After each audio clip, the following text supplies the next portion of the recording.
Selamat malam, salam sejahtera di dalam kasih Tuhan kata Yesus Kristus. Kita bersyukur pada malam hari ini dapat berjumpa kembali di dalam ibadah. Terkhusus kita bisa kembali mendengarkan firman Tuhan. Bapak Ibu Saudara dikasih oleh Tuhan, mari kita tunduk kepala sebelum kita membaca firman Tuhan. Kami bersyukur ya Bapa untuk kesempatan, untuk kehidupan yang dianugerahkan, untuk nikmat hidup sebagai orang percaya. Dan pada malam hari ini kami diberikan kesehatan, kekuatan untuk kembali bersekutu dengan firman Tuhan. Mari ampuni, layak, suci dan kuduskan kami senantiasa, dan urapi kami dengan urapan Roh Kudus, untuk kami boleh kembali menikmati kebenaran firman-Mu yang dapat menolong kami, menuntun, memimpin kami sampai ke dalam kehidupan yang kekal. Tutup bungkus sebanyak pemberitaan ini supaya kami boleh menikmati berkat daripada firman Tuhan yang akan memberikan kekuatan iman, pengharapan dan kasih kami senantiasa kepada Yesus Kristus Tuhan kami. Dalam Kristus kami berdoa. Amin. Bapak Ibu Saudara dikasih oleh Tuhan, pada malam hari ini kita akan berbicara tentang bagaimana Roh Kudus menjadi pelaku penebusan di dalam kehidupan percaya kita. Bapak Ibu, Roh Kudus adalah roh yang diberikan bagi orang percaya.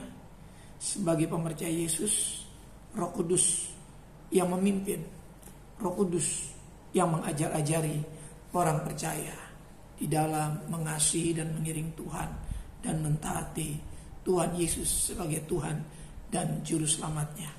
Karena hanya orang-orang yang dipimpin Roh Kuduslah yang akan menuruti kehendak daripada Kristus Yesus Tuhan kita.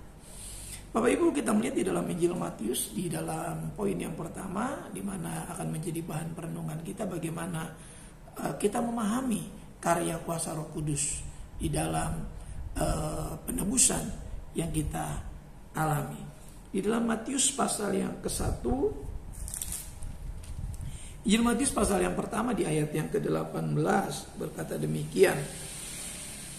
Kelahiran Yesus Kristus adalah seperti berikut. Pada waktu Maria ibunya bertunangan dengan Yusuf, ternyata ia mengandung dari Roh Kudus sebelum mereka hidup sebagai suami istri.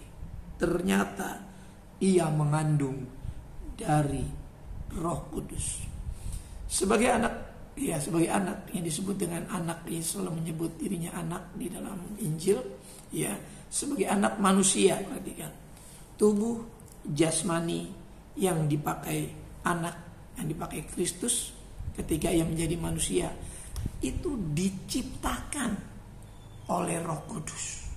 Perhatikan, ini yang kemudian harus kita pahami ketika tubuh Yesus dalam tubuh jasmani, tubuh insaninya, ini bukan tubuh yang seperti kita lihat saat ini, yang tubuh terjadinya ya dengan proses perkawinan ya antara seorang laki-laki dan perempuan. Tidak demikian dengan tubuh anak Allah ini, yang kita sebut dengan anak Allah, yaitu Yesus Kristus Tuhan kita. Dia diciptakan oleh Roh Kudus. Dikatakan apa? Ternyata ia mengandung dari Roh Kudus. Tanpa proses, ya, tanpa proses seorang laki-laki bertemu dengan seorang perempuan. Sungguh ini harus kita pahami bahwa di dalam diri Maria itu telah terjadi karya daripada Roh Kudus. Ini rangkaiannya harus kita pahami sebagai sebuah rangkaian karya penebusan bagi orang percaya. Kita nggak bisa lepaskan cerita ini bahwa ternyata ia mengandung dari Roh Kudus. Ini suatu awal yang terjadi dalam karya penebusan, bahwa seorang juru selamat itu harus hadir melalui seorang manusia, namun tanpa hubungan suami istri. Ini yang membedakan, saudaraku. Ini membedakan Kristus dengan nabi-nabi yang lain sebelum dia, seperti Musa yang sangat populer, yang sangat dikagumi. Sampai di zaman Yesus, orang-orang zaman itu sangat fanatik sekali, sangat menghormati Musa, sehingga Kristus harus ditolak oleh mereka karena Yesus dianggap tidak sepopuler Musa, tidak sehebat Musa. Mereka begitu meyakini, ya, khususnya ahli-ahli Taurat, orang-orang Farisi tidak bisa menerima. Ya, mereka murid-murid Musa katanya. Kami murid Musa. Ya. Bapak Ibu sudah dikasih oleh Tuhan, tapi Musa berbeda dengan Yesus. Yesus ternyata dikandungnya itu oleh Roh Kudus. Dia diciptakan di dalam rahim itu. Rahim seorang perempuan, seorang manusia. Oleh Roh Kudus. Ternyata ia mengandung dari Roh Kudus. Ya, kita coba perhatikan di dalam Ibrani, kitab Ibrani pasalnya yang kedua, ayatnya yang ke-13. Ya, kita coba mulai dari ayat 10 saja. Ya. Sebab memang sesuai dengan keadaan Allah yang baginya dan olehnya segala sesuatu dijadikan, yaitu Allah yang membawa banyak orang kepada kemuliaan, juga menyempurnakan Yesus. Perhatikan ada kata menyempurnakan, bukan berarti seolah-olah Yesus tidak sempurna. Ingat, ini harus kita pahami. Ya, yang memimpin mereka kepada keselamatan dengan penderitaan. Ya, ini nanti kita akan pahami. Sebab ia yang menguduskan dan mereka yang dikuduskan, mereka semua berasal dari satu. Berarti esa, ya. Itulah sebabnya ia tidak malu menyebut mereka saudara. Katanya, aku akan memberitakan namamu kepada saudara-saudaraku dan memuji-muji engkau di tengah-tengah jemaat. Dan lagi aku akan menaruh kepercayaan kepadanya. Dan lagi, sesungguhnya inilah aku dan anak-anak yang telah diberikan Allah kepadaku. Kemarin saya sudah berbicara tentang konteks ditentukan menjadi anak-anak Allah. Ya, kita dimeterai oleh Roh Kudus menjadi anak-anak Allah. Kita sah menjadi anak-anak. Tadi dikatakan apa? Kita mendapat bagian. Ya, karena dikatakan sesungguhnya inilah aku dan anak-anak yang telah diberikan Allah kepadaku. Lewat apa? Lewat kesempurnaan Kristus yang harus melewati penderitaan. Makanya saya katakan karya penebusan harus melewati proses manusia ini. Yang diciptakannya tapi bukan dengan keinginan manusia, tapi diciptakan oleh Roh Kudus, saudara. Supaya apa? Supaya anak manusia ini bisa mati, ya.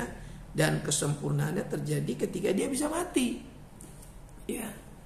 Karena sempurnanya manusia itu bisa mati. Ya. Manusia itu mati. Nah, kebenaran firman Allah mengatakan bahwa upah dosa itu maut, maut itu kematian, dan Kristus harus mati karena dosa yang dipikulnya. Dosa yang diperbuat manusia dari zaman ke zaman ditanggung di dalam korban Kristus sampai sekarang ini setelah Kristus mati dan bangkit. Kuasa penebusan itu pada siapa percaya kepada korban Kristus dan menaruh hidup pelayanan, hidup pengiringannya di atas tabisan oleh darah Kristus, ya, dilandasi kepada penebusan dan karya Kristus, maka ini akan menjadi sempurna. Tidak ada pelayanan yang sempurna tanpa didasarkan oleh korban Kristus. Sehebat apapun yang kita buat melayani kehendak Tuhan, tanpa didasarkan pada korban Kristus, yaitu pertobatan dan pengampunan dosa, tidak ada yang akan dapat pembagian apa-apa dalam Kristus. Ini harus menjadi landasan bahwa penderitaan Kristus, ya, harus menjadi bagian kehidupan kita. Kita harus mengambil bagian ini. Di dalam tubuh jasmanianya, dia menanggung seluruh dosa manusia. Ya, ada kata anak-anak manusia di ayatnya terakhir. Sesungguhnya inilah anak-anak, ya, inilah aku dan anak-anak yang telah diberikan Allah kepadaku. Jadi hanya yang diberikan Allah kepada Yesus, yang menerima Yesus sebagai Tuhan dan Juru Selamat, itu yang saya katakan disebut anak-anak Allah. Yang kemarin saya katakan barang siapa yang menerimanya, diberinya kuasa untuk menjadi anak-anak Allah. Jadi gak sembarangan Bapak Ibu Saudara, ya, ayat 12 Injil Yohanes pasal 1 kemarin, tetapi semua orang yang menerimanya diberinya kuasa supaya menjadi anak-anak Allah, yaitu mereka yang percaya dalam namanya. Percaya di dalam namanya, bukan percaya di luar namanya, tapi tinggal di dalam namanya. Itulah keselamatan yang kita percayai, ya. Proses kita sebagai anak-anak Allah, ya, karena Allah yang roh itu tadi, ya. Di ayat yang ke-10, sebab memang sesuai dengan keadaan Allah. Perhatikan, sesuai dengan keadaan Allah dalam Ibrani 2 ayat 10, yaitu yang baginya olehnya segala sesuatu dijadikan, yaitu Allah yang membawa banyak orang kepada kemuliaan, juga menyempurnakan Yesus yang memimpin mereka kepada keselamatan dengan penderitaan. Ya, saudaraku yang dikasihi oleh Tuhan, ini penting kita pahami, saudaraku. Proses kita menjadi anak Allah ini enggak mudah. Ya, sudah dikaryakan di dalam diri Kristus oleh kehendak Allah. Yesus bukan mati atas kemauannya sendiri, saudaraku. Ini yang harus kita pahami. Ya, bukan bunuh diri, bukan.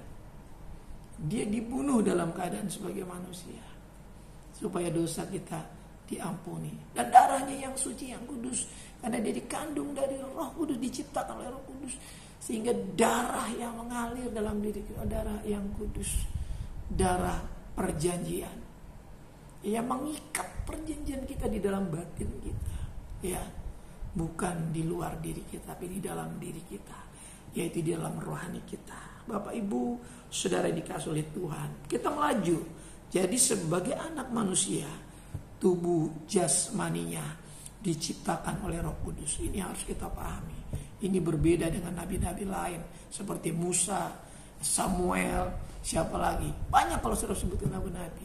Ya, nabi-nabi besar, nabi-nabi kecil. Tapi tidak sama dengan nabi yang bernama Yesus ini. Ya, dia bukan sekedar nabi, tapi dia Tuhan yang mengambil bagian manusia supaya bisa membebaskan manusia. Dalam Ibrani pasal 9 kita melaju lagi. Ya.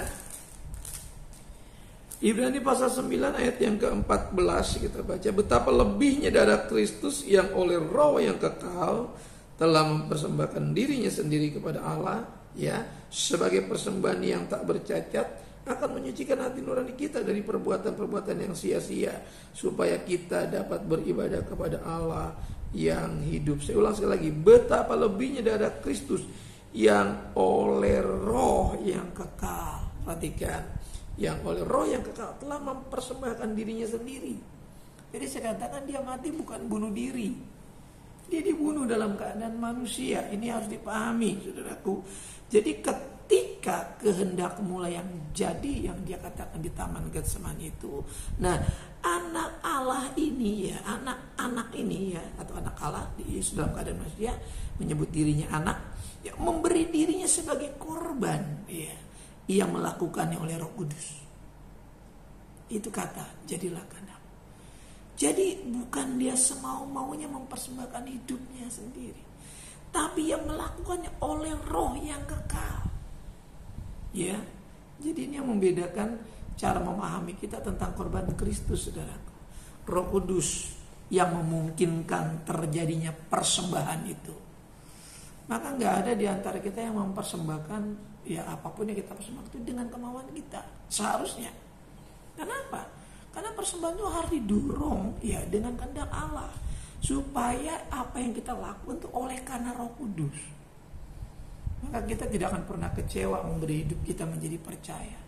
Maka sekarang saya katakan, kalau masih ada di antara kita yang kecewa kepada Tuhan, kita harus kembali berurusan dengan Tuhan, persoalan keimanan kita. Ya, nggak ada orang yang boleh kecewa mempersembahkan hidupnya sama Tuhan Yesus Kristus. Kalau kita tidak mampu memberikan hidup kita kepada Kristus seutuhnya, kita nggak akan bisa memberikan yang lain, saudara. Maka saya selalu mengajar kita, bagaimana kita bisa mempersembahkan. Ya, kalau kita nggak mengerti tentang korban Kristus, kalau dosa-dosa kita sudah diampuni, bagaimana kita bisa melakukan peribadatan kita, pelayanan kita, kalau kita nggak merasa bahwa dosa kita sudah diampuni? Kita nggak akan pernah merasakan bebas, merdeka dalam menghampiri Tuhan. Maka saya harus ingatkan kita semua, hidup ini akan berlalu begitu saja tanpa memberi nilai-nilai yang sangat luhur dalam kehidupan. Hidup itu akan lalu lenyap begitu saja ketika tidak diisi dengan pengertian yang benar tentang penebusan daripada Kristus. Roh Kudus yang memungkinkan terjadinya persembahan tubuh Kristus itu. Maka saya rindu kita semua bisa mempersembahkan hidup, karena hidup kita sudah dibayar, sudah ditebus. Dosa-dosa kita yang begitu menjijikkan sudah diampuni, sehingga tidak ada lagi orang yang kecewa mengiring Yesus. Ya, jangan. Kita harus sungguh-sungguh mengiring Yesus. Kita harus sungguh-sungguh beribadah kepada Tuhan Yesus. Karena akan datang masanya kita nggak bisa lagi beribadah. Mungkin kita harus digotong beribadah karena kita sakit. Pergi KKR sampai digotong. Saking kepingin beribadah, sembuh. Mari selagi kita sehat, selagi kita kuat. Ya, mungkin juga ketika kita lemah di rumah, kita harus beribadah kepada Tuhan. Ya mari, saya selalu rindukan ini saudaraku. Bagi kita semua selagi masih ada kesempatan. Jangan biarkan waktu berlalu sia-sia. Dan hanya tinggal kenangan-kenangan dan penyesalan-penyesalan. Kekristenan harus diisi dengan beribadah kepada Tuhan sungguh-sungguh. Ya, ini waktu kita. Ini waktu kita untuk memperbaiki tatanan keimanan Kristen. Kristus adalah Allah. Ya. Dia Tuhan dalam keadaan manusia. Ya, dia memanggil Bapa. Dia sesungguhnya Tuhan. Ya, hanya kita yang sudah memiliki roh itu, kita yang sudah mengalami pekerjaan roh itu yang bisa memanggil dia Tuhan dan mengakui dia sebagai Tuhan penguasa atas hidup kita. Karena kita sudah dimiliki oleh dia dengan memberi hidupnya, mempersembahkan hidupnya. Ya. Karena Roh Kudus yang melakukan itu di dalam dirinya, saudara. Sehingga kita melihat apa yang dikatakan Yesus di dalam Yohanes, saudaraku. Injil Yohanes pasal yang ke-17. Ya. Jadi Yesus ini melakukannya ya dengan sungguh-sungguh ya. Kristus adalah Tuhan yang mulia, ya. Kristus adalah Tuhan yang sangat agung, ya. Dia esa. Jadi katakan esa pula dia yang menjadikan. Ya, kita lihat di dalam Yohanes 17 ayat yang ke-5. Oleh sebab itu ya Bapa, permuliakanlah aku padamu sendiri dengan kemuliaan yang kumiliki di hadiratmu sebelum dunia ada. Maka ketika Yesus mempersembahkan hidupnya, di mana Roh Kudus memungkinkan melakukannya di dalam dirinya, Yesus setelah menyelesaikan penderitaan, dia tidak minta kemuliaan apa-apa, ya. Maka di akhir hidupnya sebagai Mesias, sebagai juru selamat dalam keadaan jasmaninya, dia tidak minta kemuliaan. Ya, saya ulang sekali lagi.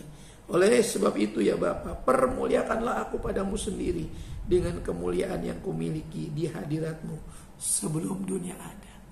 Dia dan Bapa Allah itu satu dalam pemahaman ketritunggalan kita.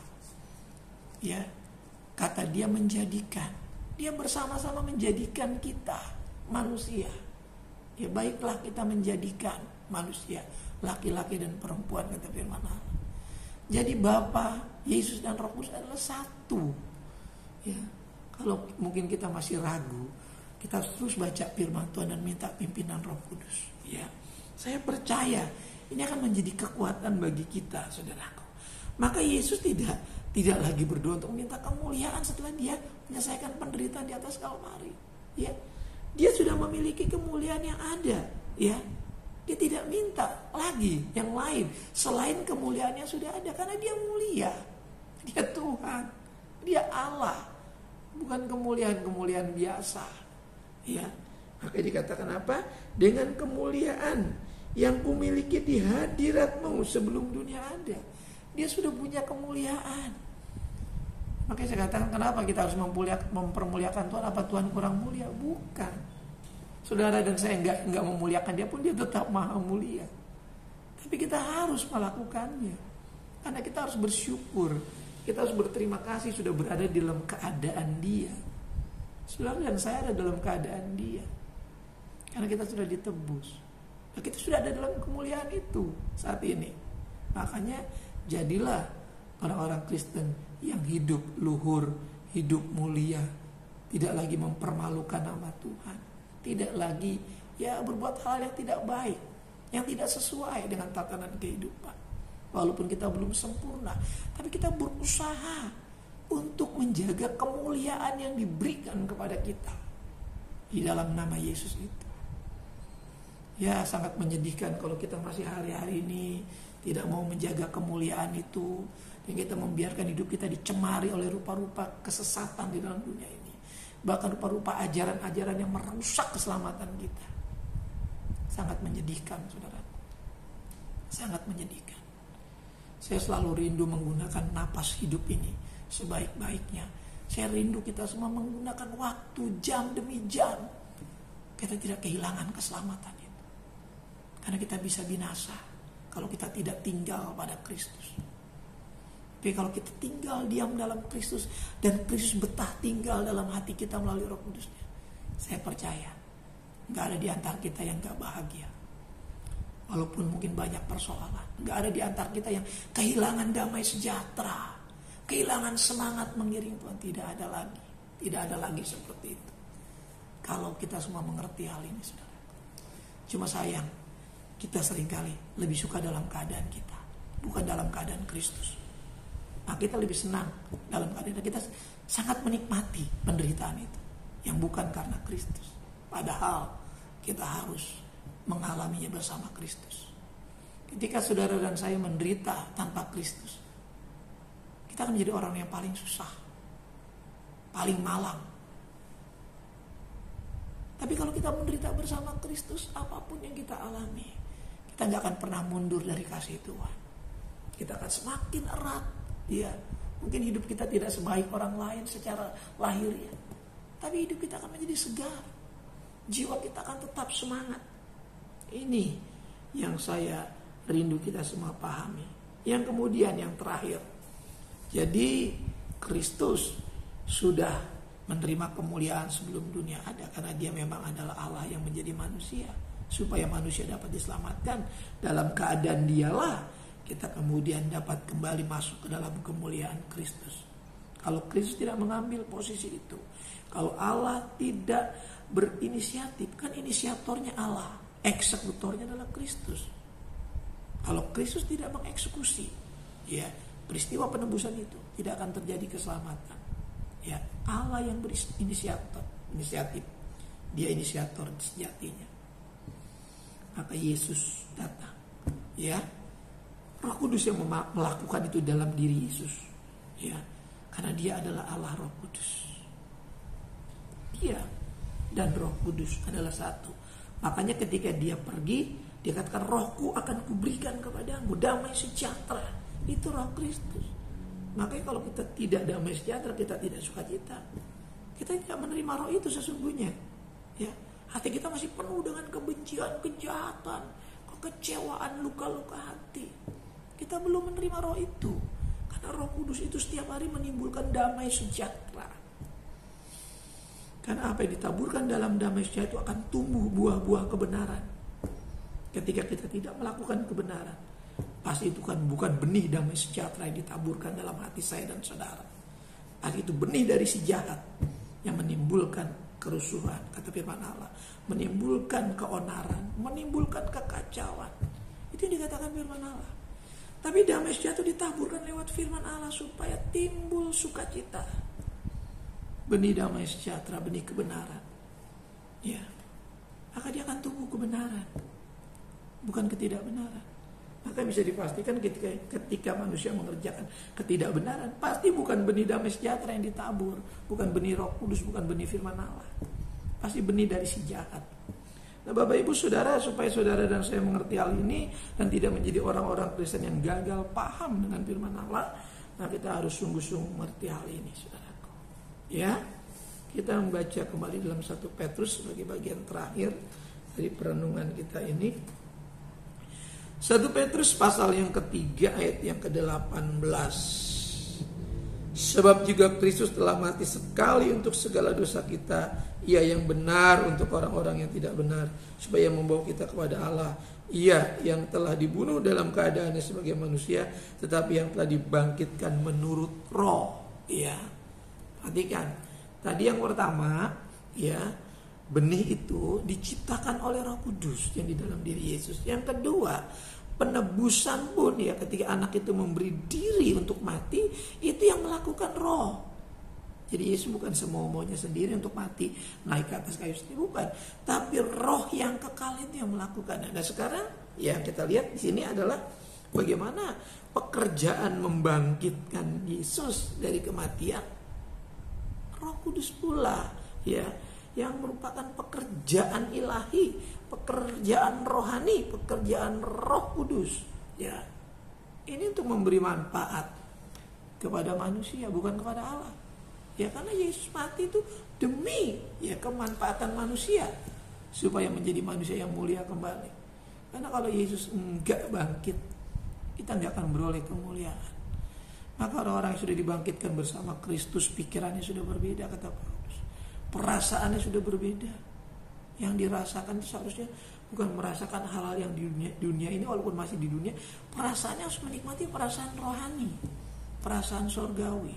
Karena sorga itu perkara rohani, bukan perkara jasmani. Pikirannya sudah berpikirnya tentang hidup kekal. Makanya hidup sebaik-baiknya supaya nanti ya jangan lagi kita mempersoalkan masalah matinya. Tapi setelah kita mati itu yang penting. Tapi maka yang kita persoalkan masalah hidup kita. Ya, masalah hidup kita. Bagaimana cara kita hidup supaya waktu kita mati hidup kita bermanfaat, hidup kita berguna bagi kemuliaan Tuhan, menjadi penyembah-penyembah sejati di bumi ini. Hidup kita harus menyembah Tuhan. Ini. Jadi mari kita persiapan itu. Ya, bukan mempersiapkan matinya, bukan, saudara, mempersiapkan hidupnya supaya mati kita itu sungguh-sungguh bahwa ketika kita mati bersama Kristus, kita bangkit bersama Kristus, dan kita hidup bersama Kristus. Ya, ini pemahaman ini jangan dipisah-pisahkan, saudara, ini kasih Tuhan. Ini jarang orang yang berpikir untuk mati. Ya, mari kita mulai berpikir tentang mati dengan cara mempersiapkan hidup. Ya, bukan mempersiapkan mati, mempersiapkan hidup, berpikir tentang mati. Ya, kita harus bagaimana menggunakan ini kesempatan dari korban Kristus ini yang telah menghidupkan kita kembali, membangkitkan kita kembali dengan kerja kuasa Roh itu. Supaya apa? Supaya kita menata kehidupan ini. Manakala kita harus menyelesaikan ini semua, hidup kita betul-betul berarti bagi banyak orang. Hidup kita betul-betul berarti bagi kemuliaan nama Tuhan.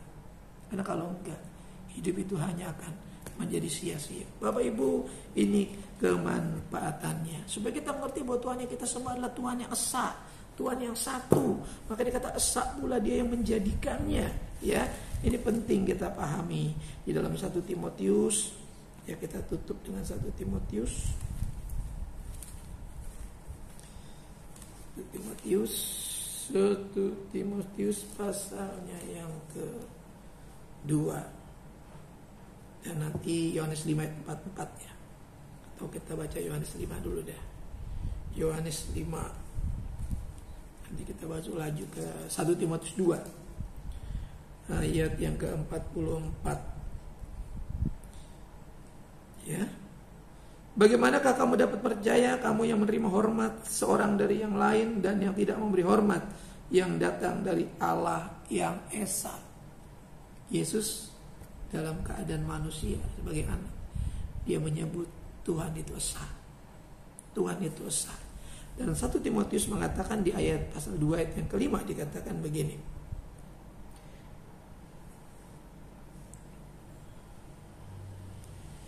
Karena Allah itu esa, dan esa pula dia yang menjadikan pengantara antara Allah dan manusia, yaitu manusia Kristus Yesus.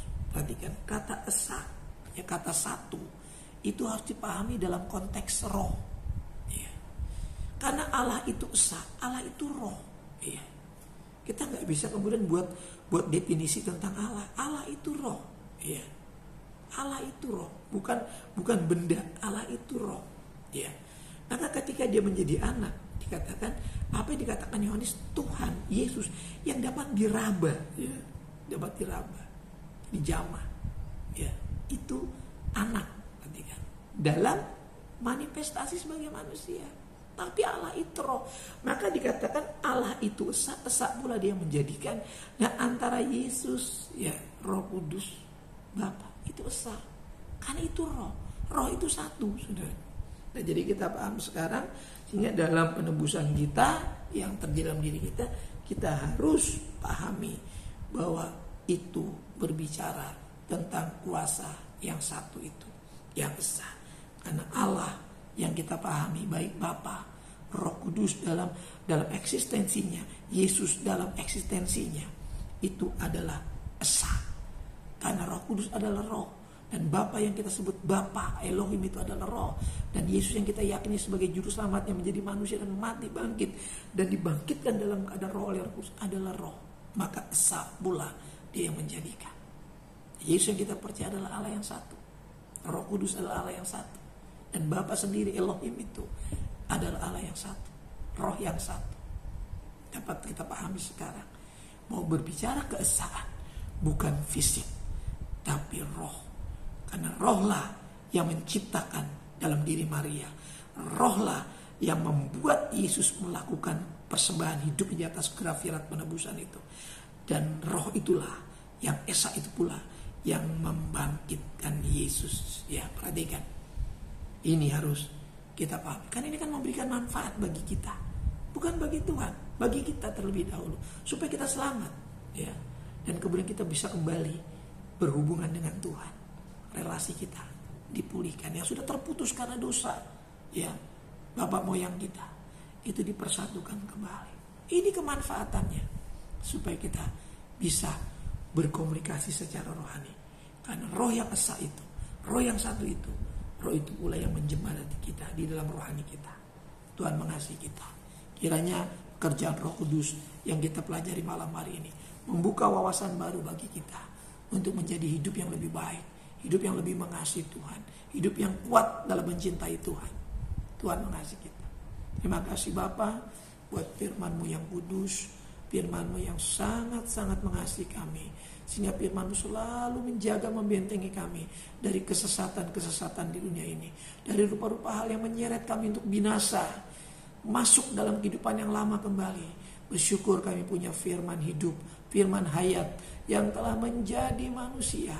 Dan berkata-kata yang saat ini kami baca, yaitu firman Allah yang hidup, boleh mengajar kami. Berkati kami umat-Mu semua, hamba-hamba Tuhan, pelayan-pelayan Tuhan, para pengurus pekerjaan Tuhan. Tuhan kiranya memberkati malam ini. Setiap kami yang join dengan firman ini, diberikan wawasan, kekuatan iman, sehingga kami tidak mudah undur dan binasa. Tapi kami boleh semakin kuat, melekat, kokoh berdiri, tertancap kuat dalam hadirat Tuhan, berakar di dalam pengenalan akan Tuhan, sehingga kami menjadi lebih cerdas lagi dalam melihat keadaan ini. Kami lebih tajam lagi dengan Roh Kudus untuk memandang hari-hari kami ke depan. Bagaimana nasib kekal kami harus kami pertahankan. Terima kasih Tuhan, berkati orang-orang tua kami, berikan penghiburan dalam kesendirian sebagai lansia, sebagai janda, duda juga Tuhan berkati semua. Sehatkan, sembuhkan, pulihkan. Dan Tuhan cukupkan kehidupan rohani jasmaninya Tuhan. Para suami, para istri, sehatkan umur panjang juga. Sampai lanjut usia kami untuk melihat anak-anak kami, untuk melihat gereja Tuhan. Jemaat Tuhan boleh maju, tumbuh dan berkembang dalam mengasihi Tuhan. Kalau Tuhan berikan kami umur panjang, berikan kami semua, para suami istri, para orang tua, anak-anak semua, badan yang sehat. Mudahkan rezeki setiap keluarga. Berkati Tuhan kesehatan setiap kami semua. Tutup bungkus keluar masuk kami ya Tuhan. Berikan keharmonisan dalam setiap rumah tangga. Cukupkan dalam setiap kebutuhan rumah tangga, baik materi, keuangan, kebendaan. Tuhan yang memberkatinya. Bidang-bidang pekerjaan, bidang-bidang kehidupan jemaat Tuhan. Juga apapun profesi pekerjaan mereka semua. Hamba-Mu berdoa di dalam nama Yesus. Mudahkan dan berkati. Jagai dan lindungi posisi jabatan pekerjaan bisnis dagang mereka Tuhan. Prospek-prospek hidup pekerjaan usaha bisnis dagang mereka. Tuhan tolong buat mereka semakin takut akan Engkau, semakin menghormati Tuhan di hari-hari jelang kedatangan Tuhan yang kami percaya tidak akan lama lagi Tuhan, di mana sudah terjadi begitu banyak tanda-tanda jelang kedatangan Tuhan. Buat kami semakin setia, buat kami semakin dekat melekat pada Tuhan, karena kami tidak tahu apa yang akan terjadi hari-hari ke depan Tuhan. Namun kami rindu kami semua didapati setia sampai akhir kehidupan kami. Kami tidak didapati lalai di dalam melakukan firman Tuhan. Kami yang sudah setia melakukan firman Tuhan, buat kami semakin melekat, bertumbuh di dalam kesetiaan kami kepada Tuhan. Terima kasih Tuhan. Terima kasih. Anak-anak kami dari balita batita berikan nutrisi yang cukup, pertumbuhan yang baik. Anak-anak muda, remaja, dewasa Tuhan berikan perlindungan dalam pergaulan mereka, jauh dari hal yang menjebak, membahayakan. Tuhan tutup bungkus perjodohan anak-anak kami. Tuhan juga memberkati pendidikan kuliah anak kami. Tuhan memberkati yang membutuhkan pekerjaan. Tuhan berikan pekerjaan. Jawab seruan hati mereka. Beri mereka setia dalam menantikan pergumulan mereka. Tuhan, buat mereka menantinya dengan setia, dengan tekun beribadah kepada Tuhan, sambil menantikan jawaban untuk kebutuhan pekerjaan mereka, perjodohan mereka ya Tuhan. Bapak, anak-anakmu yang merindukan momongan, rumah tangga baru dibangun. Buat mereka setia, cinta Tuhan, mengasihi Tuhan. Dalam menantikan jawaban doa, mereka menantinya dengan setia beribadah, setia melakukan firman Tuhan, supaya Tuhan disenangkan. Terima kasih.